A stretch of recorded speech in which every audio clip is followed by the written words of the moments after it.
ஆண்டவரும் இரட்சகருமாயிருக்கிற இயேசு கிறிஸ்துடைய திருநாமத்தினாலே உங்கள் யாவருக்கும் என்னுடைய வாழ்த்துக்கள். தகப்பன்மார்கள், தாய்மார்கள், நீங்கள் ஆத்தும பாரத்தோடு கூட வந்து இந்த இடத்துல ஜெபிக்கிற பொழுது உண்மையாகவே மனதிற்கு மிகவும் சந்தோஷமாக இருக்கிறது. ஜெபத்தை குறித்த மேன்மை உள்ளவர்கள் மாத்திரமே இதை செய்ய முடியும். எல்லாராலும் செய்ய முடிய, ஆனாலும் தேவன் அநேக பாஸ்டர்ஸ் மூலமாக, அநேக குடும்பங்கள் மூலமாக இந்த பகுதியில் ஜெபத்தை ஏறெடுக்கும்படியாக, எல்லையின் கடைசியாக இருந்தாலும் இந்த ஏரியாவில் இருக்கிற இந்த பகுதியில் இருக்கிற ஜனங்கள் ரட்சிக்கப்படும்படியாக அநேக மிஷனரி ஸ்தாபனங்களுக்காக ஜெபிக்கிறத நான் கேட்கிற பொழுது உண்மையாகவே மனதிற்கு ரொம்ப ரொம்ப சந்தோஷம். சகோதரர் சார்லி மார்ட்டின் குடும்பத்துக்காகவும், சகோதரர் லிண்டன் வாவியோருடைய குடும்பத்துக்காகவும், அருமையான அம்மாவுக்காகவும் நான் கர்த்தருக்கு நன்றி செலுத்துகிறேன். என்னை அழைத்தமைக்காய் ஸ்தோத்திரம். அப்படிலாம் அப்படியே கண்களை மூடி கொஞ்சம் பேஸ் ஆளுகை செய்யும்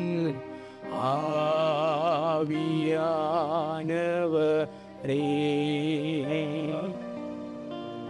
பலியாய் தந்தை பரிசுத்த மாணவர். எல்லாரும் சேர்ந்து பாடுவோம். ஆளுகை செய்யும் ஆவியா. உங்க சத்தம் உயரட்டும் பிரியமானவர்களே. பலியாய் தந்தை பரிசுத்த மாணவர். வலது கரத்தை உயர்த்தி ஆவியானவரே, என் ஆற்றல் ஆனவரே,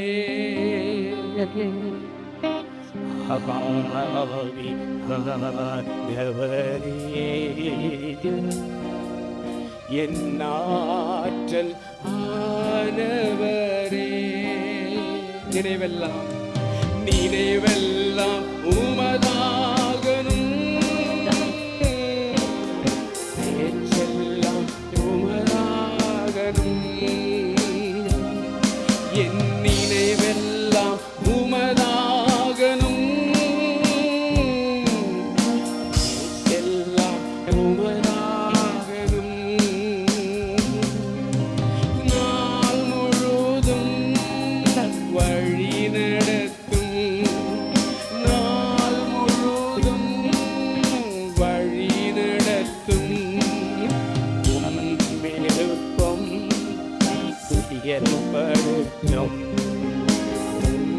விருப்பம் செயல்படு. ஆளுகை செய்யும் ஆவியானவரே,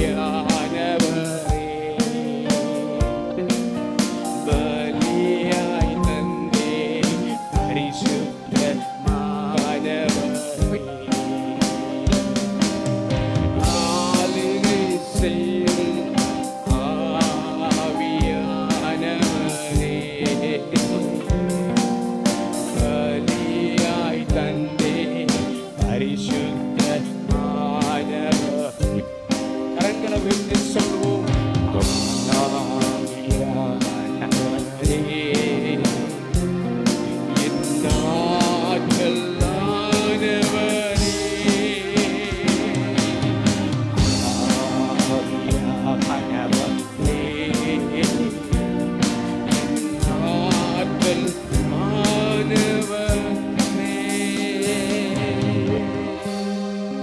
பலத்தினாலும் அல்ல, பராக்கிரமத்தாலும் அல்ல, என் ஆவியினாலே எல்லாம் ஆகும் என்று சொன்ன கர்த்தர்.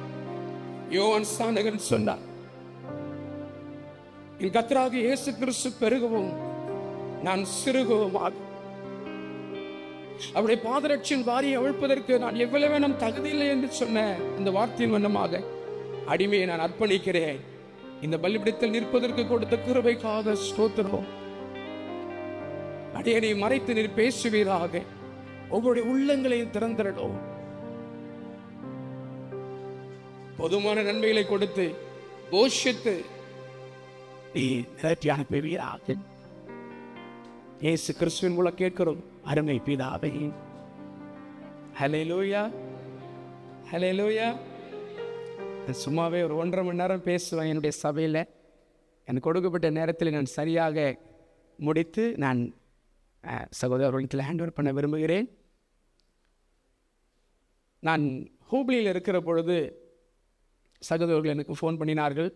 ஃபோன் பண்ணி இந்த மாதிரி ஒரு டேட் இருக்குது பாஸ்டர், நீங்கள் மெசேஜ் கொடுக்க வர முடியுமான்னு கேட்டாங்க. நான் உடனடியாக சரி பிரதர் என்று சொன்னேன். நாளைக்கு மீண்டுமா கர்நாடகாவுக்கு நாங்கள் போனோம். நான் ஒரு மிஷனரியாக கிட்டத்தட்ட 23 வருட காலமாக முழு நேரமாக நான் ஊழியத்தை செய்து வருவதற்கு கர்த்தர் இரக்கம் பாராட்டி வருகிறார். ஜெம்ஸில் தான் நான் வளர்ந்தேன். ஜெம்ஸில் தான் எனக்கு ஃபவுண்டேஷன் போட்ட இடம். அகஸ்டின் ஜிவகுமார் அவர்கள் தான் வாலிப வயதில் என்னை தூண்டி விட்டு நிற்க பண்ணின இந்த 23 வருட ஊழியத்தில் 32 சபைகளை ஸ்தாபிப்பதற்கு கர்த்தர் கிருபை பாராட்டி வந்தார். எல்லாம் மகிழ்வு ஒருவருக்கே உண்டாவதா? ஹல்லேலூயா. இந்த நாளிலும் கூட உங்கள் மத்தியில் பேசும்படியாக ஆவியானவருடைய உள்ளத்திலே போட்ட சில வார்த்தைகளை உங்களுக்கு முன்பதாக சொல்ல நான் ஆசைப்படுகிறேன். எடுத்தவர்கள் நீங்கள் வேக வேகமாக யாவரும் வேதாகமத்தை திறந்து வேத வசனத்துக்கு நேராக உங்கள் கண்களை நீங்கள் ஏறெடுக்கும்படியாக கேட்கிறேன். எபேசியருக்கு எழுதின புத்தகம் 3ஆம் அதிகாரம் 20ஆம் வசனம். எபேசியர் 3:20. நாம் வேண்டிக் கொள்வதற்கும் நினைப்பதற்கும், எல்லாரும் சொல்லுங்க பார்க்கலாம், மிகவும், அது சொல்லும் போது கொஞ்சம் மிகவும் சொல்லணும், மிகவும் அதிகமாய் நமக்குள்ளே கிரியை செய்கிற வல்லமையின்படியே நமக்கு போதும், நமக்கு செய்ய வல்லமை உள்ளவராய் இருக்கிறார். நம்முடைய தேவன் நாம் வேண்டிக் கொள்வதற்கும் நினைப்பதற்கும் அதிகமான காரியத்தை செய்கிறவராய் இருக்கிறார். குழந்தை பிறந்த உடனே அந்த குழந்தைக்கு எல்ஐசி நம்ம ஒன்று போட்டு விடுவோம். அந்த குழந்தை ஒன்றும் கேட்காது, எனக்கு எல்ஐசி போடுங்க இல்லை மியூச்சுவல் ஃபண்டு போடுங்க அப்படின்னு கேட்க மாட்டாங்க. ஆனால் அந்த குழந்தைக்கு ஒன்றும் தெரியாது. ஆனால் தகப்பனுக்கும் தாய்க்கும் அப்படிப்பட்ட ஒரு உணர்வு உண்டு. என் பிள்ளை 10 வருடத்துக்கு பிறகு அல்லது 15 வருடத்துக்கு பிறகு காலேஜ் படிக்கிற பொழுது, அதாவது திருமண காரியங்கள் நடக்கிற பொழுது அந்த தேவை அந்த பிள்ளைகளுக்கு உண்டாகவே வேண்டுமே என்று சொல்லி இப்பொழுதே நாம் அதற்குண்டான திட்டத்தை செய்கிறோம். இந்த பூமியில் இருக்கிறதான பெற்றோர்களாகிய நீங்களும் நானும் அப்படி செய்கிறோம், நல்லது. ஆனால் அதை காட்டிலும் என் பரமபிதா மிகவும் அதிகமாய் செய்வார். ஹல்லேலூயா. எனக்கு ஒரே ஒரு மனைவி, பிராமண குடும்பத்தில் ரட்சிக்கப்பட்டவங்க இங்கே அமர்ந்து கொண்டிருக்கிறார்கள். எனக்கு ஒரு மகன் மோசஸ் ஜபராஜ் 7th ஸ்டாண்டர்ட் படிக்கிறாங்க. குடும்பமாக கர்த்தருடைய நாமத்தை மகிமைப்படுத்தி கொண்டு வருகிறோம். தொடர்ந்து அதிகமான காரியத்தை உங்களுடைய வாழ்விலும் செய்வார், எங்கள் வாழ்க்கையில் செய்து கொண்டிருக்கிறார். அதையே நான் பேச வந்திருக்கிறேன். 2 சாமுவேலுக்கு எழுதின புத்தகம் 5ஆம் அதிகாரம் 10ஆம் வசனத்தில் சொல்லப்பட்டிருக்கிறது. 2 சாமுவேலுக்கு எழுதின புத்தகம் 5ஆம் அதிகாரம் 10ஆம் வசனம். தாவீது நாளுக்கு நாள் விருத்தி அடைந்தான். சேனைகளின் தேவனாகிய கர்த்தர் அவனோடு கூட இருந்தார். எல்லாம் மீண்டுமாக எடுத்துக்கொள்ளுங்கள். எல்லாரும் சேர்ந்து ஒரு முறை கூட இந்த வசனத்தை வாசித்தால் நலமாயிருக்கும்.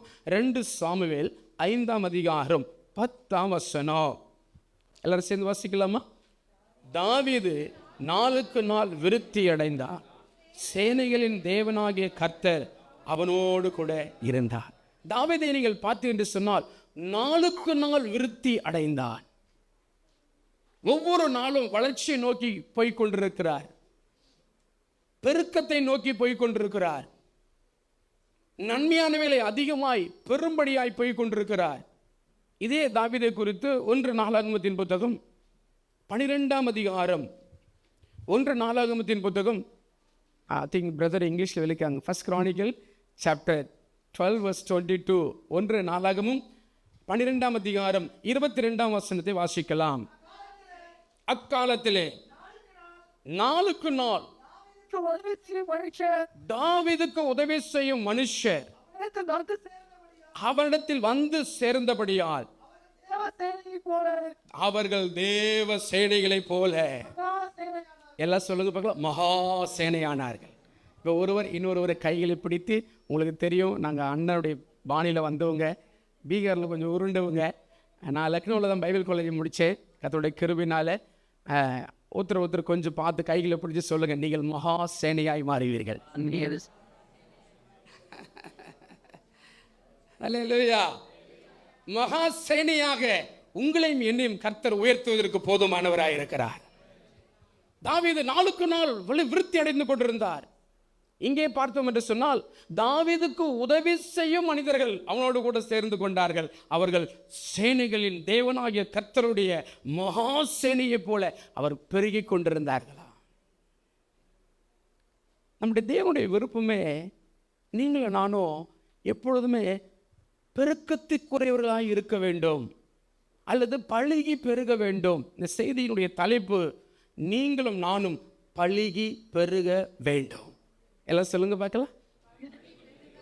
இப்போ கையை பிடிச்சி இன்னொருத்த முறை கேட்டுருங்க, ரொம்ப தொந்தரவு பண்ண மாட்டேன். நீங்கள் பழுகி பெருகுவீங்க சொல்லுங்க.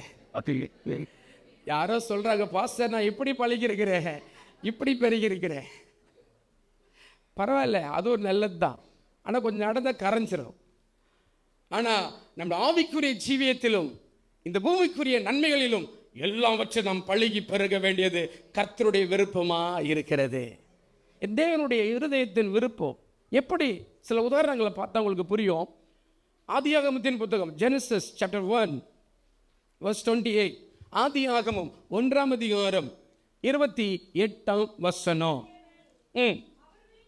அவர்களை நோக்கி, நீங்கள் பழுகி பெருகி பூமியை நிரப்பி அதை கீழ்ப்படுத்தி மச்சங்களையும்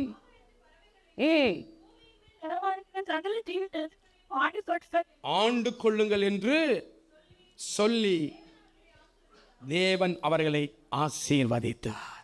முதலாம் மனிதனாகிய ஆதாமுக்கும் ஏவாளுக்கும் கொடுக்கப்பட்ட ஆசீர்வாதமான வார்த்தையை, நீங்கள் பழுகி பெருகுங்கள், பழுகி பெருகுங்கள். நான் சொல்கிறேன் அன்பானவர்களே, நீங்களும் நானும் வறுமையில், வேதனையில், துன்பத்தில், பாடுகளில், ஒன்றுமில்லாத சூழ்நிலையில் ஏழியாகவே இருப்பதற்காக இயேசு உங்களை தேடி வரவில்லை. இது ஆமோதிக்கிறவங்க ஒரு ஆமேன்னு சொல்லுங்களேன். அவர் ஐஸ்வர்ய சம்பன்னராக இருக்கிறார். அவரை போலவே நீங்களும் நானும் இருப்பதற்கு அழைக்கப்பட்டிருக்கிறோம். ஹல்லேலூயா. பாருங்க, முதலாம் மனுஷனுக்கு ஆண்டவர் சொன்ன, நீங்கள் பழுகி பெருகுங்கள். செய்தியினுடைய தலைப்பு தான், நீங்கள் பழுகி பெருக வேண்டும். ஆதாமுக்கு மாத்திரமல்ல, நோவாவுக்கும் கூட சொன்னார்.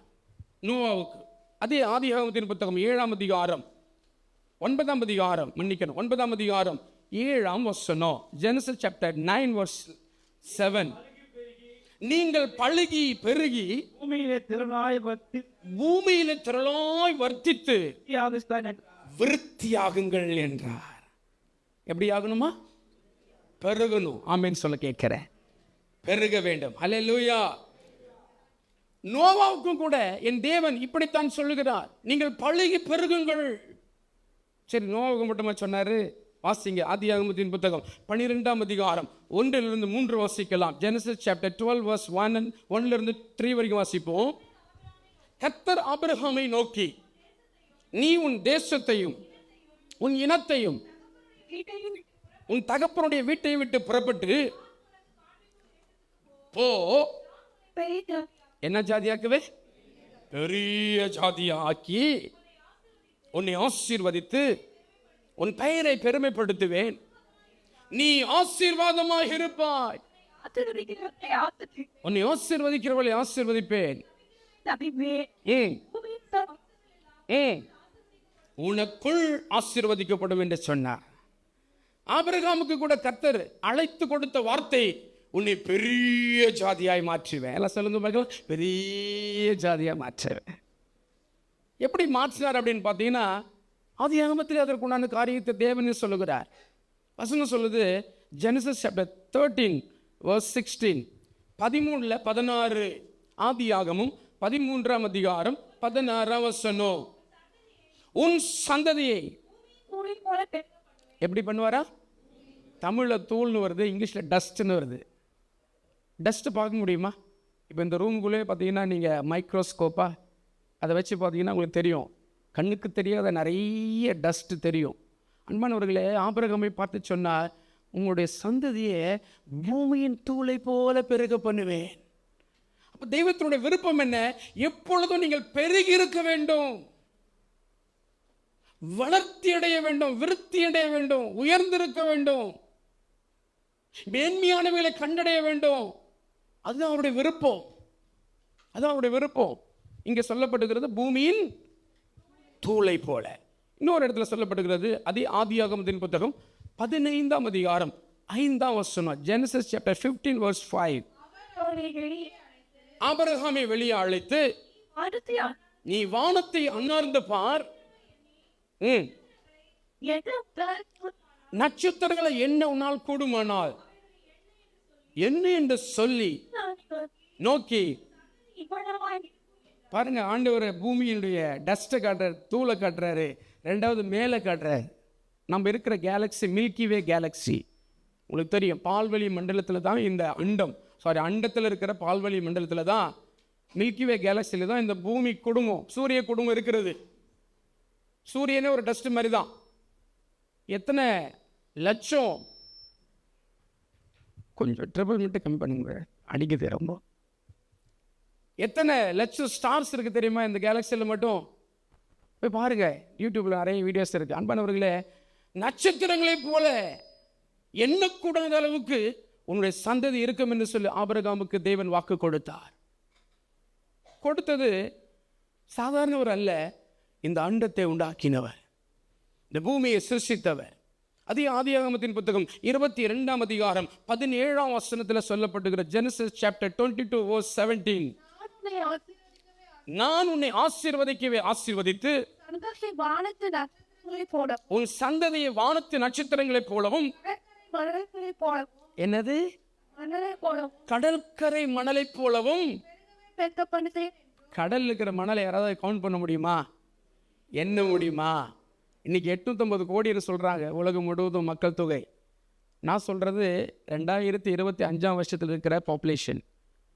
இந்த பூமி சிருஷ்டித்த நாள் முதற்கொண்டு 6000 வருஷத்துக்கு மேலே ஆயிடுச்சு. மோர் தென் 6025 வச்சுக்கலாம். ஒவ்வொரு ஜெனரேஷனும் யோசித்து பாருங்க, இது வரைக்கும் எந்த டேட்டாவும் கிடையாது. நபிமார்கள் கொஞ்சம் டேட்டா வச்சிருக்கிறாங்க. அன்பானவர்களே, இந்த ஆபிரகாமுக்கு பார்த்து சொல்ல, கடற்கரை மணலை போல உன் சந்ததியை பெருக பண்ணுவேன். 3 விதமாக சொல்கிறாரு. எப்பா, உன் ஜாதியை நான் பெருமைப்படுத்துவேன், தூளை போல பெருக பண்ணுவேன், வானத்து நட்சத்திரங்களை போல பெருக பண்ணுவேன், கடற்கரை மணலை போல பெருக பண்ணுவேன். அப்படின்னா ஆணுடைய விருப்பம் என்ன தெரியுமா? நீங்களும் நானும் பெருகி இருக்க வேண்டாம். ஹல்லேலூயா, ஹல்லேலூயா. இது நடந்துச்சுன்னு பார்த்தீங்கன்னா நடந்துச்சு. எங்க வாசிங்க? உபாகமத்தின் புத்தகம் டியூட்ரானமி சாப்டர் 1 verse 10. உபாகமம் 1ஆம் அதிகாரம் 10ஆம் வசனம். உங்கள் தேவனாகிய கர்த்தர் உங்களை பெருக பண்ணினார். இதோ இந்த நாளில் எப்படி இருக்காங்க? அப்பவே, எப்போ?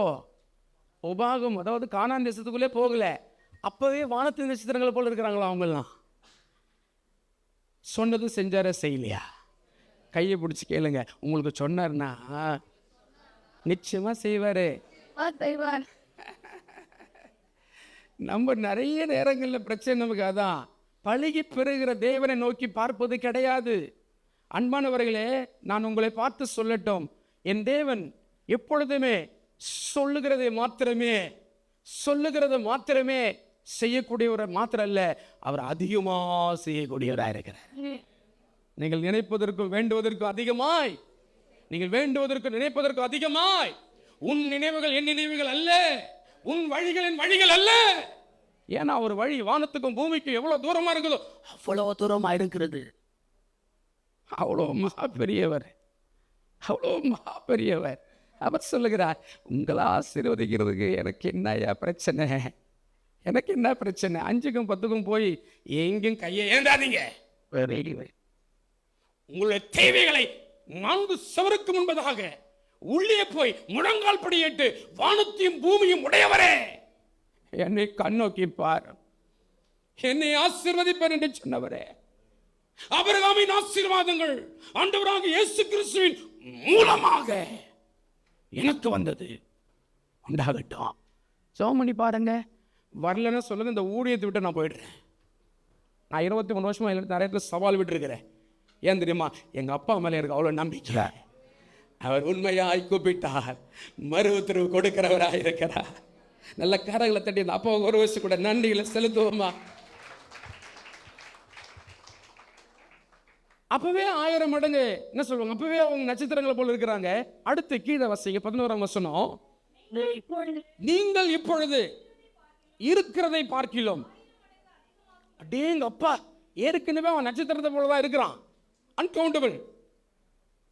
அப்போ 1000 மடங்குன்னு யோசிச்சு பாருங்க. மடங்கு, நான் சொல்றது முறை இல்லை, மடங்கு மல்டிப்ளை பண்ணோம். நீங்க 1000 மடங்கு எங்க போச்சு? எத்தனை ஜீரோ? யாராவது கால்குலேட் பண்ணி சொல்லுங்க. எனக்கும் தெரியல, கால்குலேட்டர் தான் போடணும். 1000 மடங்கு. ஆமேன் சொல்ல கேட்கிறேன். நம்முடைய தேவன் பெருக பண்ணுகிறவன். யாராவது ஒருத்தர் இங்க ஏதோ ஒரு சூழ்நிலை வந்திருப்பீங்களா?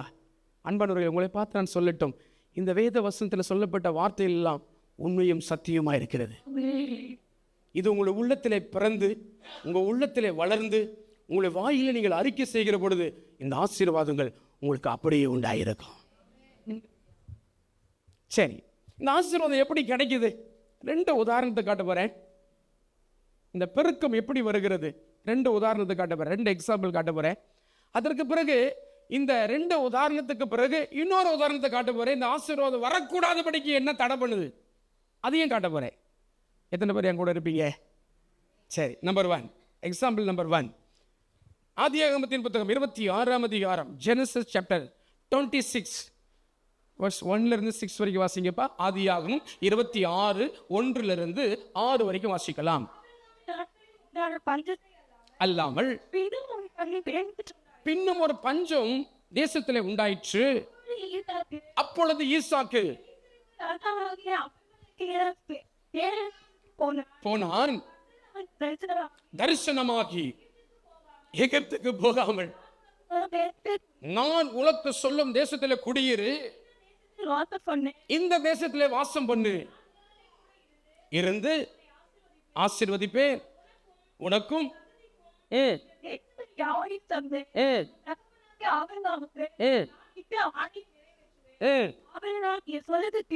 கவனிக்கணும். ஆபிரகாம் என் சொல்லுக்கு கீழ்ப்படிந்து என் விதிகளையும் கை கொண்டபடியினால் நான் உன் சந்ததி வானத்து நட்சத்திரங்களைப் போல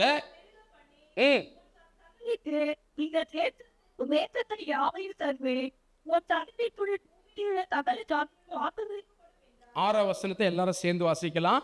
ஈசாக்கு கெராரிலே எங்க போகல? எகிப்துக்கு போகல. ஆண்டவர் சொல்ல எகிப்துக்கு போகக்கூடாது. நான் சொல்றேன், யார் உண்மையாக தேவ சத்தத்துக்கு கீழ்ப்படுகிறீர்களோ அவர்களுக்கு பெருக்கம் உண்டாகும். அவர்களுக்கு பெருக்கம் உண்டாகும். நான் சொல்றேன் அன்பானவர்களே, எனக்கு வயசு இப்போ 44 45 ஸ்டார்ட் ஆயிடுச்சு. நான் 23 வருஷம் முழு நேர ஊழியத்தில் இருக்கிறேன். எத்தனையோ முறை விழுந்து தான் எழுந்து கற்றுக்கிட்டு இருக்கிறேன். நான் கற்றுக்கொண்ட பிரதான பாடம், கர்த்தருக்கு கீழ்ப்படிந்தால், ஒரு சபை கட்டுறதுக்கு 80 வயசு ஆயிடுது நிறைய பேருக்கு. கர்த்தர் கிருபை 33 சபையை கட்டி எடுப்பதற்கு கர்த்தர் கிருபை பாராட்டினார். கட்டி நான் வச்சுக்கல, ஆண்டவர் பண்ணி வெளியே வந்துட்டேன். ஏன் தெரியுமா? கீழ்ப்படிந்தால் மேல்படி, கீழ்ப்படிந்தால் உயர்வை. இந்த ஈசாக்கை பார்த்து தேவன் சொன்னார், நீ எகிப்துக்கு போகாமல். சரி சார், என்ன பண்ணணும்? கேராரில் குடியிரு, இங்கதான் பஞ்சமா இருக்குது. நான் ஆடு மேய்க்கிற தொழில். ஆபிரகாமுக்கு என்ன தொழில்? ஆடு மேய்க்கிற தொழில். ஆனா இவர் என்ன பண்ணார் தெரியுமா? 12ஆம் வசனத்தை வாசிங்க. 12. ஈசாக்கு அந்த தேசத்திலே விதை விதைத்தான். கொஞ்சம் கவனிங்க, கொஞ்சம் கவனிங்கள. இருங்கப்பா. இவருக்கு வேலை என்ன வேலை? ஆடு மேய்க்கிற வேலை. இப்போ என்ன வேலை செய்யறாரு? விவசாயம் செய்யறாரு. இப்போ சில நேரங்களில் கீழ்ப்படி சொன்னா அதுக்கு ஆப்போசிட்டா இருக்கும், எல்லாமே எதிர்மறையா இருக்கும். தேவன் சொல்றது நமக்கு பிடிக்காது. கர்த்தர் காட்டுகிற வழி சில நேரம் நமக்கு கடினமா இருக்கும். கீழ்ப்படிங்க. கேள்விதான், ஏர் ஓட்டும் போது என்ன பண்ணிருப்பாங்க? பாடுறா இவன் பஞ்சத்துல ஏர் ஓட்டிட்டு இருக்கிறான். இன்னொருத்தர் வந்து சொல்லியிருப்பாங்க, சுத்தமா அறிவே இல்லை. இன்னொருத்த வந்து சொல்லியிருப்பான், மழையே இல்லை, இவர் ஏறு ஓட்டுறாரா, ஏறு. விதை விதைக்கும் போது ஒருத்தர் வந்து சொல்லியிருப்பாங்க, ஐயோ பைத்தியம் முடிச்சு போச்சு. சொல்லியிருப்பாங்களா, சொல்லியிருக்க மாட்டாங்களா? சொல்லுங்களேன். ஆனா இவனோ கர்த்தருடைய வார்த்தைக்கு கீழ்ப்படிந்தான். கீழ்ப்படிந்தால வந்த ஆசீர்வாதம் உங்களுக்கு தெரியும். 100 மடங்கு. வசனத்தை முடிங்கப்பா. விதை விதைத்தான், ஆசீர்வதித்ததனால் அந்த வருஷத்தில் எத்தனை மடங்கு? 100 மடங்குன்னா புரியுதா உங்களுக்கு? நான் சொல்றது மடங்கு. எங்கள் வீட்டில் நிறைய நிலம் இருந்துச்சு, நாங்கள் விவசாயம் பண்ணுவோம். சும்மாவே வந்து 1 ஏக்கரில் போட்டோன்னா ஒரு 30 மூட்டை கிடைக்கும். அதில் வந்து எப்படியும் வந்துட்டு 30 மூட்டையில் வந்துட்டு ஒரு 7-8 மூட்டை வந்து பதறு ஆகிடும். கரெக்டு தானே? 100% ப்ராஃபிட் பார்க்க முடியாது, 100% பலனை பார்க்க முடியாது. ஆனால் கர்த்தருடைய வார்த்தைக்கு கீழ்ப்படிந்து நடக்கிற யாராக இருந்தாலும் 100 மடங்கு கர்த்தர் ஆசீர்வதிக்க வல்லமுள்ளவராக இருக்கிறார். எத்தனை மடங்கு?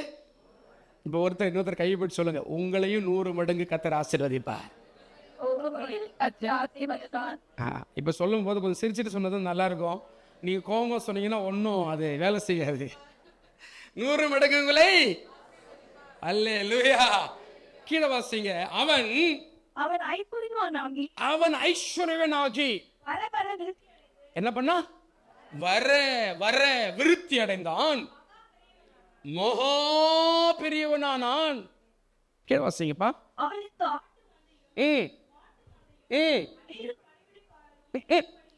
இருந்தபடியினாலே பொறாமை கொண்டு போதும். பைபிள் சொல்லுகிறது, மற்றவர்கள் பொறாமை கொள்ளுகிற அளவுக்கு என் கர்த்தர் கீழ்ப்படுகிற பிள்ளைகளை ஆசீர்வதிக்க போதுமானவராக இருக்கிறார். தாவீதுக்கு வர வர விருத்தி அடையும். தெரியுமா உங்களுக்கு? 3200 கிலோ டன் தங்கம் இருந்துச்சு அவங்ககிட்ட, தாவீது கிட்ட. நீ கேட்பீங்கன்னா 4ஆவது நான் எடுத்து காட்டுறேன் உங்களுக்கு. ஏன் தெரியுமா? அவன் கீழ்ப்படிதான் கர்த்தர் அப்படி உயர்த்தினா. அவர் பெருக பண்ணுகிற தேவன். இது முதலாவது உதாரணம். 2வது உதாரணத்துக்கு வாங்க. 2வது உதாரணம், செகண்ட் எக்ஸாம்பிள், ஆதியாகமத்தின் புத்தகம் 46ஆம் அதிகாரம், ஜெனசிஸ் சாப்டர் 46, 1-3 வரைக்கும் வாசிங்கப்பா. யாக்கோபு தனக்கு உண்டான யாவற்றையும் எடுத்துக்கொண்டு புறப்பட்டு போய் பலியிட்டான். அன்று இரவிலே, கொஞ்சம் வசனத்தில் கவனிங்க. தேவன் இஸ்ரவேலுக்கு என்று சொன்னா யாக்கோபுக்கு தரிசனமாகி யாக்கோபே யாக்கோபே கூப்பிட்டான். அவர் நான் தேவன்,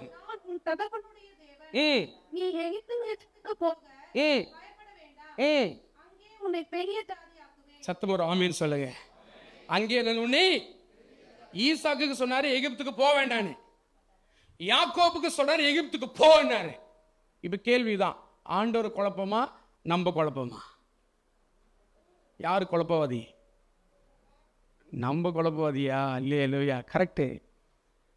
சில நேரங்களில் சில இடங்களுக்கு ஆண்டவர் போக சொல்லுவாரு, சில நேரங்களில் சில இடங்களுக்கு போக வேண்டாம் என்று சொல்லுவார். 100% டிபெண்ட் ஆன் காட். 100% தேவனை நீங்கள் சார்ந்திருந்தால் அவர் சத்தத்துக்கு சரியாய் செவி கொடுக்க முடியும், கீழ்ப்படிய முடியும். உங்களுக்கு தெரியுமா? போனது 70 பேர், வந்தது எத்தனை பேர் தெரியுமா? 30 லட்சம் மக்கள். யாக்கோபு கேட்கிறான், ஆண்டவரே எகிப்துக்கு போலாமா வேண்டாமா? ஏன்னா எங்க அப்பா எகிப்துக்கு போக மாட்டான்னு சொன்னாரு. அவன் அப்பா யாரு? ஈசாக்கு. சொல்லி சொல்லி வளர்த்துருக்கலாம், எகிப்துக்கு போகாதே எகிப்துக்கு போகாதே. இது மண்டையில ஏறி இருக்கு அவருக்கு.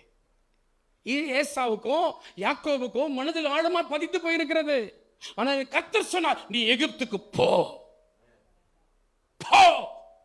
போனா போயிடணும், போகக்கூடாது. செஞ்சு பாருங்களேன். போகும்போது சின்ன பஞ்சத்தில் போனாரு. ஈசாக்குக்கும் பஞ்சம், யாக்கோபுக்கும் இங்க பஞ்சம். ஆனா பஞ்சத்தில் அதான் இருக்கிற பொழுது நீங்கள் கர்த்தருடைய வார்த்தைக்கு சரியாய் கீழ்ப்படிந்தால் பெருக்கம் நிச்சயமே, வளர்ச்சி நிச்சயமே, விருத்தி அடைவது நிச்சயமே. அது எந்த மாற்றமும் கிடையாது, யாரும் தடுக்க முடியாது. ஏன்னா எங்க அப்பா சொல்லிட்டாரு, யார் தடுக்க முடியும்? எங்க அப்பா திறந்துட்டாருன்னா யார் மூட முடியும்? நான் சொல்றது புரியுதா? சத்தம் காட்டுறேன்னா, பொறுமையாவே பேசுறேன்.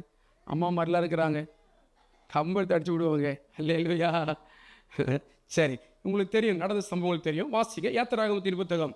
இந்த யாக்கோப்பு வெளியே வருகிற பொழுது, அதாவது யாக்கோவுடைய சந்ததியார் வெளியே வருகிற பொழுது எப்படியாய் வெளியே வந்தார் என்று சொல்லி இங்கே வேதத்திலே நமக்கு எழுதி வைக்கப்பட்டிருக்கிறது. வாசிக்கலாம். யாத்திராகமம் 12ஆம் அதிகாரம் 35ஆம் வசனம். மோசே சொல்லியிருந்தபடி இஸ்ரவேல் ஜனங்கள்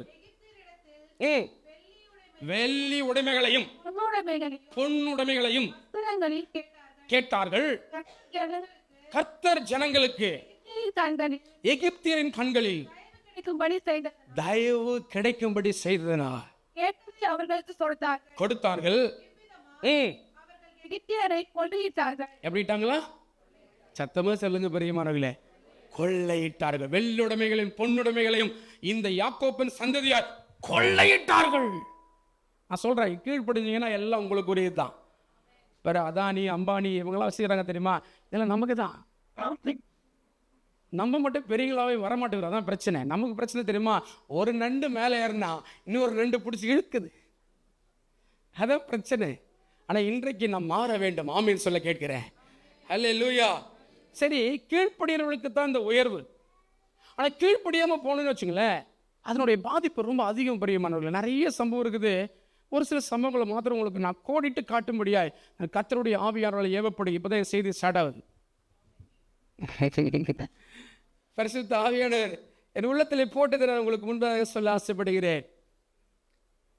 1996ஆம் வருஷத்தில் நான் சிவில் இன்ஜினியர் முடித்துவிட்டு என்னுடைய மூத்த சகோதரன் பாம்பே ஏர்போர்ட்டில் சீனியர் மேனேஜராக இருக்கிறார். இப்போது இன்டர்நேஷனல் ஏர்போர்ட்டில் நானும் சிவில் இன்ஜினியர் முடிச்சுட்டு அங்கேயே சிவில் இன்ஜினியராக சென்ட்ரல் கவர்மெண்ட் ஜாபில் நான் இருந்தேன். 2002ஆம் வருஷத்தில் என் தகப்பனார் திடீரென்று சொல்லி, வீட்டில் ஒரு வீடு கட்டிட்டு இருந்தோம், திடீரென்று சொல்லி மூக்கு வழியாக, காது வழியாக, வாயு வழியாக ரத்தம் வந்து அவர் மரித்து போனார். அவருக்கு செய்ய வேண்டிய ஈமச்சடங்குகளை செய்வதற்கு 13வது நாள் காரியத்தை வைத்தோம். அதற்கு முன்பதாக எங்கள் அப்பா இறந்து தேர்ஸ்டே, வியாழக்கிழமை மதியான நேரத்தில், கிட்டத்தட்ட மதியானம் சாயங்காலம் கூட இருக்கும். அதே அடுத்த வாரம் என்னுடைய இன்னொரு அண்ணன் இருக்கிறார், அவரும் அப்படியே மரித்து போனார். ஃபஸ்ட்டு வாரத்தில் எங்கள் அப்பா, 2வது வாரத்தில் என்னுடைய மூத்த அண்ணன். இவங்களுக்கு பயங்கர ஷாக்கு. ஆனாலும் அவருக்கு செய்ய வேண்டிய ஈமச்சடங்குகளை செய்துவிட்டு 3வது வாரத்தில் எனக்கு மேலே இருக்கிற அக்கா, அந்த அக்கா கட்டி கொண்டிருக்கிற வீட்டில் வேகமாக ஓடி, ஏதோ எங்கள் அம்மா சொல்லிட்டாங்கன்னு சொல்லி வேகமாக ஓடி தற்கொலை செய்து கொண்டார். 3வது வாரத்திலே 3வது நபரை நான் பறி கொடுத்தோம். இந்த கிராமத்தில் உள்ளவர்கள், என் சொந்த பந்தங்கள் எல்லாம் பேசினார்கள். பாம்பே போனா ரொம்ப ஆடுது, இந்த குடும்பம் ரொம்ப ஓவரா பண்ணாங்க. பாத்தியா, நான் சொல்றேன், இந்த உலகம் எப்படிப்பட்ட உலகம் தெரியுமா? நீங்க நல்லா இருந்தாலும் பேசும், நல்லா இல்லைனாலும் பேசும். மோசமான உலகம். இந்த மோசமான உலகத்துல பாசமா வந்த எங்க அப்பா இருக்காரு தெரியுமா? அவர் எப்பவும் மாறாதவர், அவர் எப்பொழுதும் மாறாதவர். எங்க அக்காவை நான் தான் போய் எரிச்சேன், கொல்லி நான் தான் வச்சேன். பக்க ஹிந்து ஃபேமிலி நாங்கள். வருஷந்தோறும் 9 கலசங்களை வைத்து யாகம் வளர்க்கிற கூட்டம் எங்க கூட்டம். எங்கள் அக்காவுக்கு அந்த அஸ்ஸை கொண்டு போயிட்டு பக்கத்தில் டேமில் கரைச்சிட்டு நான் வீட்டுக்கு வரக்குள்ள எனக்கு ஜென்டிஏரன்ஸ், லங் இன்ஃபெக்ஷன், சுவாசிக்க முடியல, பயங்கரமான ஜுரம், ஏதோ டைஃபிஸ் சொல்கிறாங்க, சரியான எனக்கு கரெக்டாக அதை ப்ரொனவுன்ஸ் பண்ண தெரியல. அந்த வைரஸ் என் மூளைக்கு எட்டி விட்டது. எனக்கு ஓட்டை போட்டு லங்ஸ் இருந்து தண்ணி எடுத்துக்கொண்டிருப்பார்கள், எனக்கு வயிறு பெருசாயிடும், சுவாசிக்க முடியல. 21 நாள் நான் வெண்டிலேட்டரில் இருந்தேன். உங்களுக்கு தெரியும், முடியாத சூழ்நிலை தான் வெண்டிலேட்டரில் போடுவாங்க. அதுவும் 3 பைப்பு உள்ளே விடுவாங்க. எங்கள் அம்மாவுக்கு ஆல்மோஸ்ட் பைத்தியம் முடிச்ச மாதிரி ஆயிடுச்சு. ஐயோ, என் கணவர் போயிட்டாரு, என் மூத்த மகனை மரித்து போய்விட்டான், என்னுடைய நடு மகனை மரித்து போய்விட்டார், அடுத்த பிள்ளையும் மரிப்பதற்கு போராடி கொண்டிருக்கிறது. தெய்வமே இல்லையா, நாங்கள் கூப்பிட்ட தெய்வம் எங்கே போய்விட்டது என்று சொல்லி கதறினார்கள். பாகா ஹாஸ்பிட்டலில் டிப்ரெஷனில் போனதுனால அவங்க 2 வாரம் அவங்கள அட்மிட் பண்ணி வச்சுருந்தாங்க. அதை கடைசியாக நான் ஐசியூவில் தான் இருந்தேன். 21 நாள் இருந்த பொழுது ஒரு மலையாளி, பேர் தெரியாது, அவர் யாரோ ஒருவருக்காய் பிரார்த்தனை செய்வதற்காய் அந்த மருத்துவமனையில் வந்தார். சிஎம்ஸ் ஹாஸ்பிட்டலில் தான், என் ஊர் வெள்ளூர் தான். சிஎம்ஸ் ஹாஸ்பிட்டலில் ஜெபம் பண்ண வந்த பொழுது என் தாயார் அவளை பிடித்து கேட்டுக்கொண்டார்கள், ஐயா எப்படி ஆகிலும் என் பிள்ளை உயிர் பிழைக்கணும், நீங்கள் ஏதோ யாருக்கும் பிரார்த்தனை பண்ண வந்திருக்கீங்க, எனக்கு கொஞ்சம் பிரார்த்தனை பண்ணிட்டு போங்க, ஜெபம் பண்ணிட்டு போங்க. நான் சொல்கிறேன், இன்னைக்கு பண்ணுற ஜெபம் இருக்கு தெரியுமா, யார் யாரோ கண்ணுக்கு தெரியாத நிறைய பேர் இருக்கிறாங்க, அவருக்கெல்லாம் விடுதலை உண்டாகி கொண்டிருக்கிறது. நீங்கள் பண்ணுற சாதாரண ஒரு ஜெபம் அநேக குடும்பங்களுக்கு மாற்றத்தை கொடுத்து கொண்டிருக்கிறது. தொடர்ந்து பண்ணுங்க. அருமையான ஐயா ஆரம்பிச்சுதான் சொன்னாங்க, எனக்கு ரொம்ப பிரமிப்பாக இருந்தது. 20 வருஷம் அவர் கூட பிரயாணம் பண்ணியிருக்கிறீங்க. தொடர்ந்து அவருடைய அடுத்த சந்ததி செய்து கொண்டிருக்கிறார்கள். இன்னும் இதை தொடர்ந்து வளருவதாக. நீதிமனுடைய ஊக்கமான ஜெபம் முடிங்க. நீதிமானுடைய ஊக்கமான ஜெபம் ரட்சிக்குங்க. அந்த நீதிமான் வந்தா பேர் தெரியாது, என் தலைமையில கையை வைத்து இயேசு கிறிஸ்து என்கிற நாமத்தை சொல்லி எனக்காக பிரார்த்தனை பண்ணினார். எனக்கு ட்ரிப்ஸ் ஏறிட்டு இருக்கும், காலில் ஒரு பக்கம், கையில் ஒரு பக்கம், வாயில டியூப் ஒரு பக்கம். மரணத்தின் தருவாயிலே கிடந்த என்னை அரை மணி நேரம் கழித்து, அடுத்த நாள் எனக்கு ஒரு ஆப்ரேஷன் இருந்தது. அரை மணி நேரம் கழித்து என் முகம் முழுவதும் வேர்த்து போய் எழுந்து உட்காந்துக்கிட்டேன். நான் சொல்ல, இது எடுங்க எடுங்க எடுங்க, நான் சைகை காட்டுறேன். யாரும் எடுக்கிற மாதிரி தெரில. உடனே எல்லாம் டாக்டர்ஸ் ஓடி வந்தாங்க. என்னாச்சு என்னாச்சு என்னாச்சு கேட்டவுடனே நான் சொன்ன, முதல்ல எடுங்க ஐயா, அப்போ தான் பேச முடியும். எடுக்க முடியாது. பல்ஸ் ரேட்லாம் பாருங்க, ப்ரெஷர் பாருங்க, எல்லாம் இன்க்ரீஸ் ஆகிடுச்சு. இன்க்ரீஸ் ஆகிடுச்சு. டக்குன்னு ரிமூவ் பண்ணாங்க. கரங்க தட்டி அப்பாவுக்கு மகிமை செலுத்தலாம். ரிமூவ் பண்ண உடனே என்னை பார்த்து அந்த மருத்துவர் கேட்டார், ஜப்பான்லேருந்து வந்த டாக்டர் அவர் சொன்னார், என்னையாச்சு? நான் சொன்னேன், யாரோ ஒருத்தர் என் மேலே கையை வச்சாங்க. அந்த கைகளிலே ஆணி பாய்ந்த ஒரு கரம் இருந்தது. அது என் மேல் வைத்த உடனே என்னை கட்டி வைத்திருக்கிற கட்டு அப்படியே நெருப்பப்பட்டது போல துண்டிக்கப்பட்டு விட்டது. எனக்குள்ள ஒரு ஜீவன் வந்தது. யாருன்னு எனக்கு தெரியாது, நீங்க சொல்லுங்க. அவர் புரிந்து கொண்டார். அவர் ஒரு கிறிஸ்துவ டாக்டர். அவர் சொன்னார், ஜீசஸ். அவர் ஜப்பனீஸ் லாங்குவேஜில் சொன்னார், ஜீசஸ். இன்னைக்கு வரைக்கும் அந்த ஜீசஸ் தான் எனக்கு உயிரே. அல்லேலூயா. நான் சென்ட்ரல் கவர்மெண்ட் ஜாப்ல இருந்த பிரியமானவர்களே, 2 வாரம் கழிச்சு நான் டிஸ்சார்ஜ் ஆகிட்டு வீட்டுக்கு போனேன். எல்லாம் நார்மல் ரிப்போர்ட், எனக்கு ஒன்று கூட கிடையாது. இப்போ எங்கள் அண்ணாட்ட சொன்னேன், அண்ணா நான் ஊழியம் பண்ண போகணும், எனக்கு ஜீசஸ் யாருன்னு தெரியாது, பைபிள் யாருன்னு தெரியாது. போனேன், வேலை எழுதி கொடுத்தேன், ஊழியம் செய்கிறேன்னு சொன்ன உடனே இவர் நேராக ஒரு ட்ராலி பேக் எடுத்து வெளியே போட நாயன்னு துரத்தி விட்டார். எங்கே போகிறதுன்னு தெரியாது. ஒரு 3 வருஷம் ஒரு பாஸ்டருக்கு அண்டரில் இருந்தேன். பைபிள் காலேஜே படிக்கல, வாழ்க்கை முறைமையில கற்றுக்கொண்டேன். இன்றைக்கு வரைக்கும் 23 வருஷம் ஆயிடுச்சு.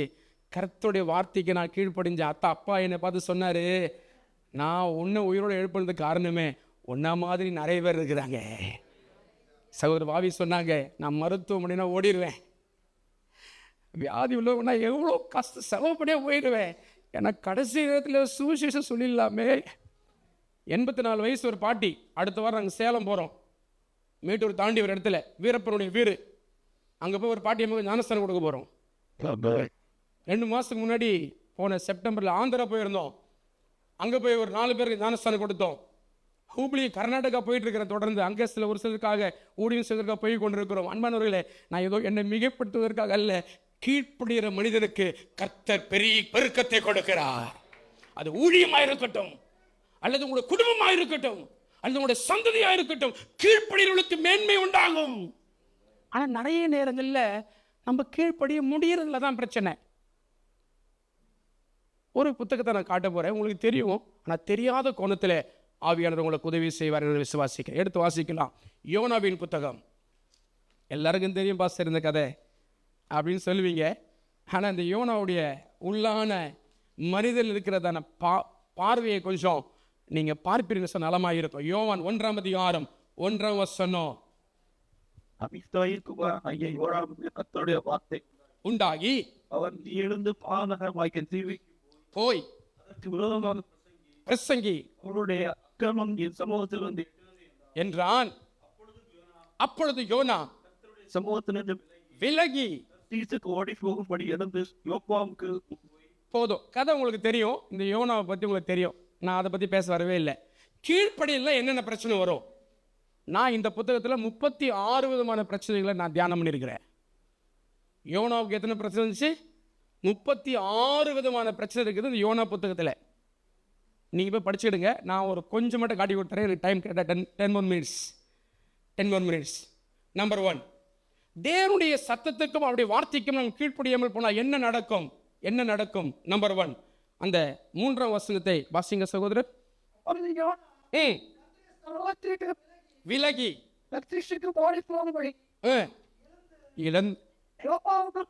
யோப்பாவுக்கு போய்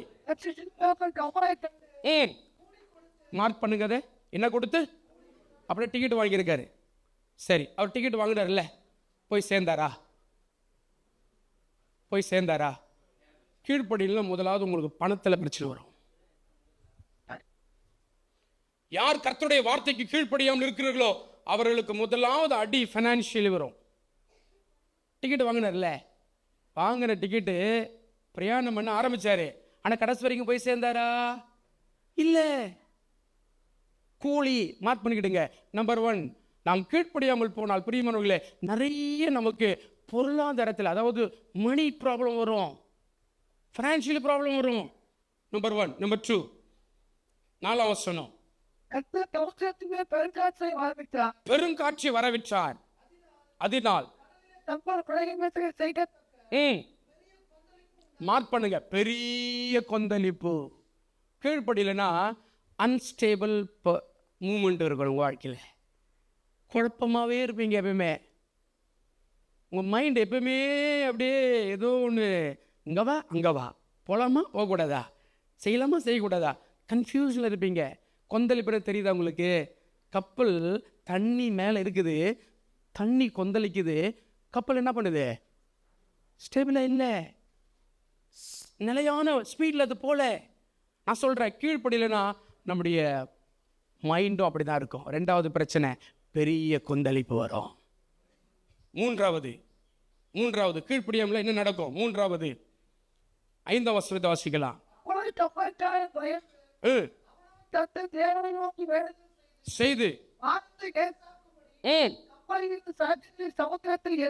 அடுத்தது 3வது பிரச்சனை என்ன தெரியுமா? சரக்கு, உங்க மெட்டீரியல். திடீர்னு ஃப்ரிட்ஜ் ப்ராப்ளம் வந்துச்சு பாஸ்டர், திடீர்னு ஏசி ப்ராப்ளம் வச்சு பாஸ்டர், திடீர்னு கார் இடிச்சிருச்சு பாஸ்டர். தெரியாது காரணம் என்ன? ஏதோ கீழ்ப்படியாத காரியங்கள். மெட்டீரியல், நம்முடைய பொருளாதாரத்தில் ஒரு பெரிய இழப்பு வரும். தயவு செய்து நீங்கள் நானும் புரிந்து கொள்ள வேண்டும். என் கர்த்தர் தண்டிக்கிறவர் அல்ல, உருவாக்குகிறவர். அவர் பெருக்கத்தை கொடுக்கிறவர். ஆனால் கீழ்ப்படின்னு எதிர்பார்க்கிறாரு. சரக்கெல்லாம் போயிடுச்சு. 3வது பிரச்சனை. 4வது அதே வசனத்தை வாசிங்க.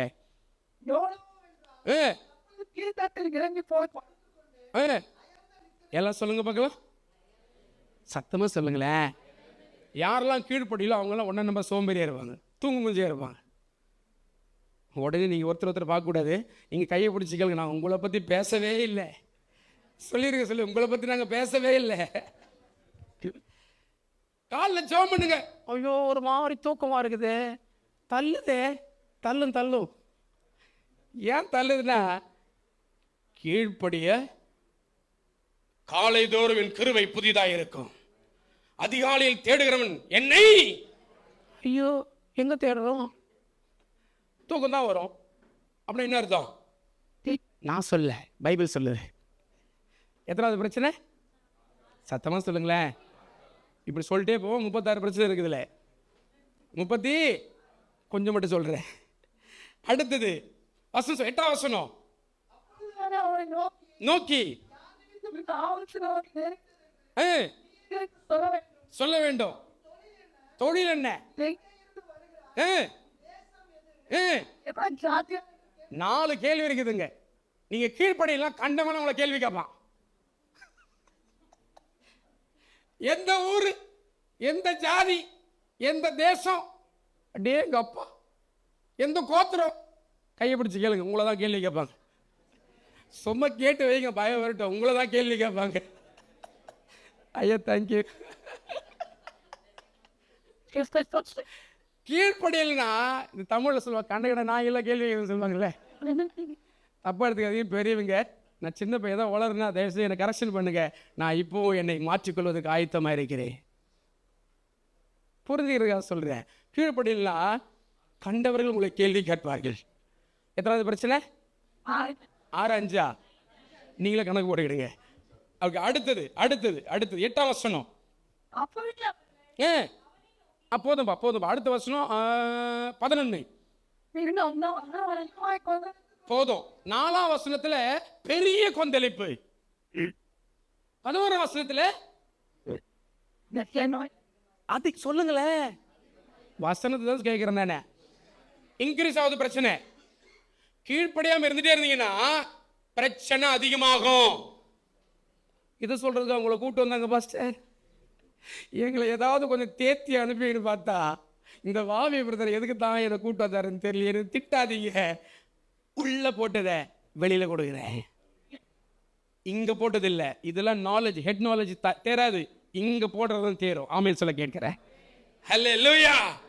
என் வேதம் சொல்லுகிறது, நீங்கள் நாம் கீழ்ப்படியாமல் இருப்போம் என்று சொன்னால் அதிக கொந்தளிப்பு, அதிக பிரச்சனை வரும். எத்தனாவது பிரச்சனை அது? 6வது. கீழே வாசிங்க. அடுத்து சொல்லப்பட்டிருக்கிறது 13ஆம் வசனம்.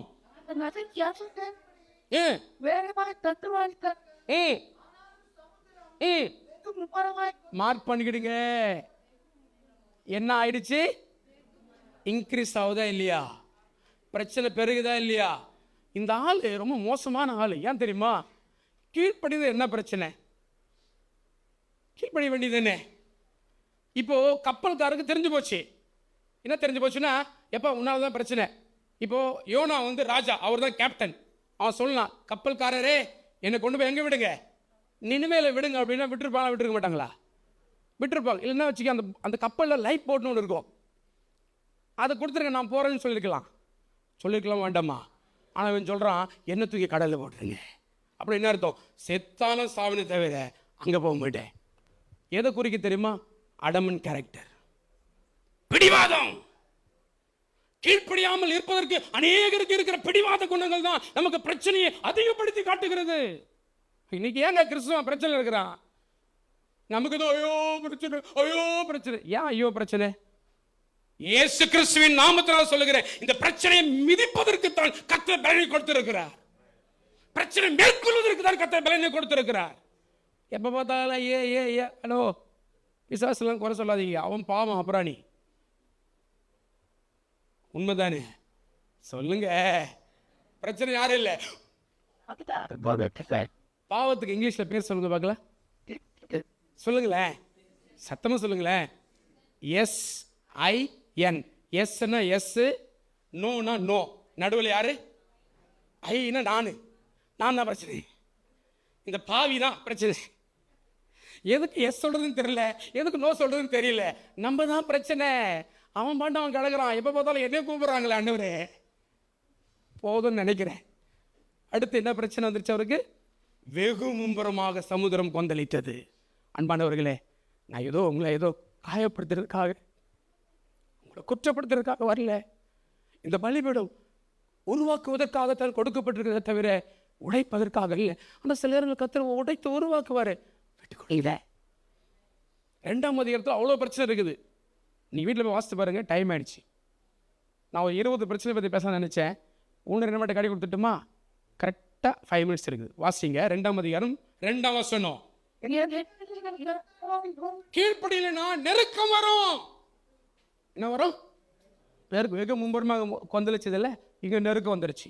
அடுத்து பைபிள் சொல்லுகிறது 2ஆம் அதிகாரத்தில் அதே 2ஆம் வசனம். கீழ்ப்படியல் என்று சொன்னால் பாதாளத்திலே போகக்கூடிய ஒரு சூழ்நிலை வரும். அப்படின்னா என்ன அர்த்தம்? பூமியில தான் இருப்பீங்க, ஆனா நரக வாழ்க்கை வாழ்ந்துட்டு இருப்போம். என்ன வாழ்க்கை வாழ்ந்துட்டு இருப்போம்? இதெல்லாம் பிரச்சனை. 2ஆம் அதிகாரம் ஃபுல்லா வாசித்து பாருங்க. இப்படி நிறைய இருக்குது, நிறைய இருக்கு. அடுத்து வாசிங்க. 2ஆம் அதிகாரம் 3ஆம் வசனம். கவனிங்க, கடல் கிடையாது, சமுத்திரம். சமுத்திரம்னா ஓஷன். சமுத்திரத்தில் நடு மையத்தில் கொண்டு போய் போட்டாங்களாம். யார? ஏன்னா அந்த திமிங்களை முழுகிடுச்சு இல்லை, அது எப்பயுமே ரொம்ப டீப்பான இடத்துல தான் போகும். நான் சொல்கிறேன் அன்பானவர்களே, கடலில் போட்டாலே கண்டுபிடிக்க முடியாது, சமுத்திரத்தில் போட்டால் கண்டுபிடிக்க முடியுமா? சொல்லுங்களேன். இந்திய பெருங்கடல். நம்ம பிரச்சனை யாராலையும் தீர்க்கவே முடியாது, ஏன்னா நம்ம சமுத்திரத்தில் நடு மையத்தில் இருக்கிறோம். கேட்டு பாருங்க, ஒருத்தர்கிட்ட தனிப்பட்ட முறையில் கேட்டு. நானும் அவ்வளோ கதை கேட்பேன், அவ்வளோ பிரச்சனை சொல்லுவாங்க. ஏன் தெரியுமா? ஏதோ ஒரு விதத்தில் கீழ்ப்படியாதனால சமுத்திரத்தின் நடுமையமாக ஹெல்ப்லெஸ்ஸாக இருக்கீங்க. உதவி செய்வதற்கு யாரும் இல்லாமல் இருக்கிறீர்கள். என் தேவன் பரிதபிக்கிறார், என் பிள்ளையே நான் கீழ்ப்படி என்று சொல்லுகிறேனே. ஈசாக்கை ஆசீர்வதித்த தேவன், யாக்கோப்பை ஆசீர்வதித்த தேவன், நோவாவை ஆசீர்வதித்த தேவன். எப்பா ஆபிரகாம் ஆசீர்வதிச்ச தேவன் உங்களை ஆசீர்வதிக்க மாட்டேனா? ஏன்பா கீழ்ப்படிய மாட்டேங்கிற? எங்கள் அப்பா கதறாரு. அப்பா கதறாரு. 2ஆம் அதிகாரம் 3ஆம் வசனத்தை மீண்டும் வாசியுங்கள். என்ன பண்ணாரா? சமுத்திரத்தின் நடுமையும் ஒரு பாயிண்ட், ஆழம் ஒரு பாயிண்ட். ரொம்ப டீப், அடர்த்தி ரொம்ப ஜாஸ்தி, பயங்கர அடர்த்தி, ஆழத்திலே தள்ளப்பட்ட ஒரு சூழ்நிலை. அன்பானவர்களே, யோசிச்சு பாருங்க, யோசிச்சு பாருங்க. நீங்கள் தொடர்ந்து போய் வேதாகமத்தில் பார்த்துக்கிடுங்க, நிறைய இங்கே பிரச்சனை சொல்லப்பட்டிருக்கிறது. எனக்கு தெரிஞ்சு என்னுடைய கண்கள் திறக்கப்பட்டது 36 விதமான பிரச்சனையை குறித்து இந்த யோனாவுடைய புத்தகத்தில் சொல்லப்பட்டிருக்கிறது. எதனால்? கீழ்ப்படியாதனால. அதனால தான் எங்கள் அப்பா என்ன பண்ணார் தெரியுமா? ஒரே வசனம் கூட சொல்லி முடிக்கிறேன். எபேசியருக்கு எழுதின புத்தகம், பிலிப்பியருக்கு எழுதின புத்தகம், மன்னிக்கணும், பிலிப்பியருக்கு எழுதின புத்தகம் 2ஆம் அதிகாரம் 5 to 8 வரைக்கும் வாசிக்கலாம். இங்குள்ளிலும் இருக்க கடவுது. அதாவது என் ஆண்டவராக இயேசு கிறிஸ்து தேவனுடைய ரூபமாயிருந்தும்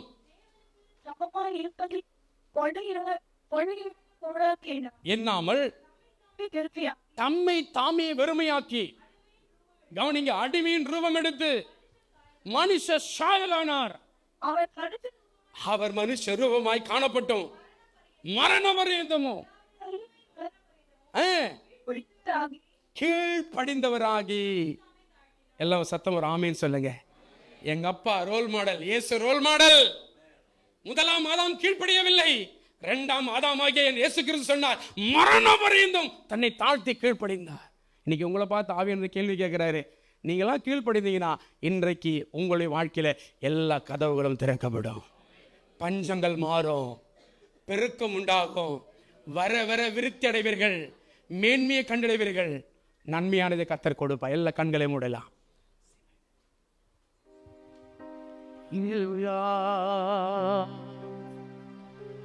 எல்லா கண்களை மூடலாம். எனக்கு டைம் முடிஞ்சிருச்சு. கர்த்தருடைய பிள்ளைகளே, உங்களை என்னையும் கர்த்தர் ஆசீர்வதிக்க வேண்டும் என்று விரும்புகிறார், பெருக்கத்தை கொடுக்க வேண்டும் என்று விரும்புகிறார். அல்லேலூயா. மலைகள் எல்லாம் வழிகளாக்குவார், நம் பாதையெல்லாம் செவ்வையாக்குவார். மலைகள் எல்லாம் வழிகளாக்குவார்,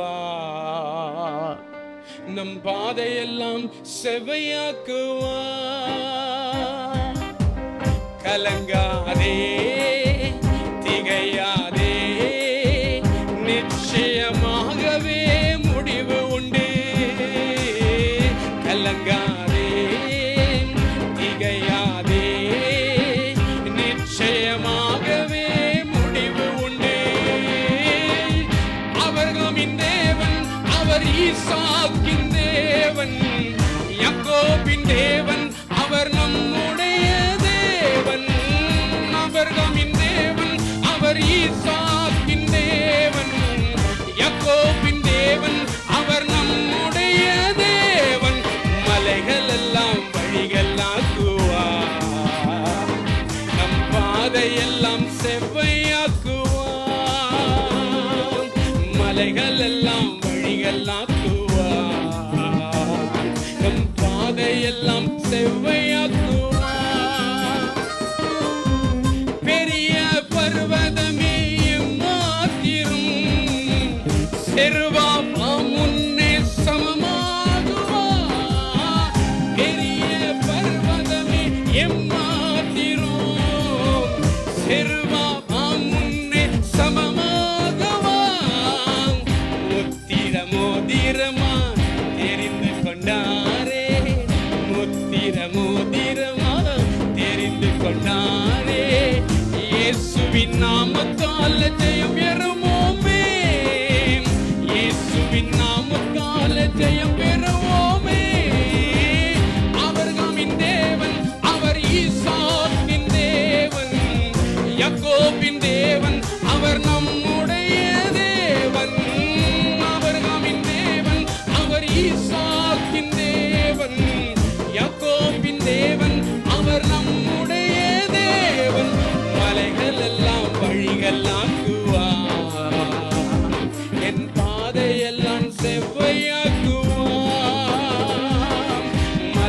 எல்லாம் வழிகளாக்குவார்,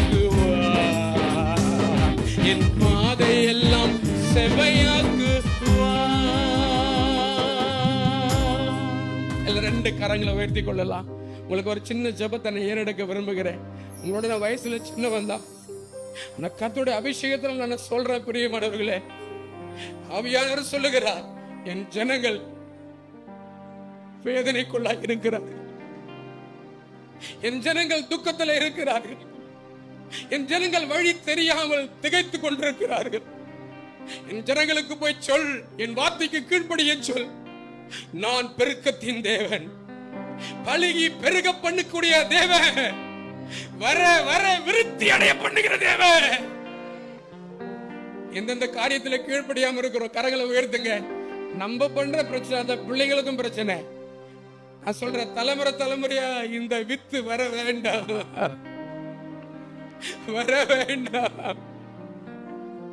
என் குறைகளை மன்னியும் சொல்லுங்க. கரங்களை உயர்த்தி ஜெபம் பண்ணுவோம். ஆண்டவரே, என் பாவத்தை மன்னியும், நீ சொல்லி செய்யாதிருக்கிற காரியங்களையும் மன்னிங்கப்பா.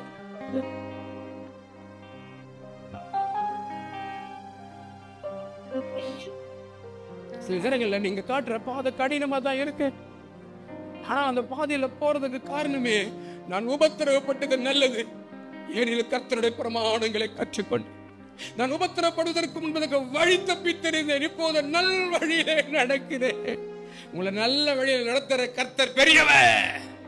நீங்கள் கீழ்ப்படிந்தால் மேன்மை இல்லையோ? கீழ்ப்படிந்து பாருங்க, அப்ப உதயசுவார். பிதா குமாரன் பரிசுத்தாவின் திரியேக திருநாமத்தினால ஆண்டவரே, இங்க வந்திருக்கிற ஒவ்வொரு தகப்பன்மார்களையும் தாய்மார்களையும் என் அன்பு சகோதரர்களையும் சகோதரிகளையும் சிறு குழந்தைகளையும் வாலிபர்களையும் ஆசீர்வதிக்கிறோம் கர்த்தாவே. அந்த மிஷனரி தாகமுடைய பிள்ளைகளா இருக்கிறார்களே, இவர்கள் அதிகமாய் செபிக்கட்டும், இன்னும் அதிக மேன்மை கண்டடையட்டும். இந்த வாய்ப்பை கொடுத்த அருமையான அன்பு குடும்பத்துக்காக சகோதரர் சாரி மாற்றி அவர்களுக்கா, அந்த குடும்பத்துக்காக சகோதரர் லிண்டன் அவருடைய குடும்பத்துக்காக தாயாருக்காய் ஸ்தோத்திரம். தொடர்ந்து அவர்களையும் ஆசீர்வதியும் பெரிய காரியத்தை செய்யும் இயேசு கிறிஸ்துவின் மூலம் கேட்கிறோம் அருமை பிதாவே. ஆமென்.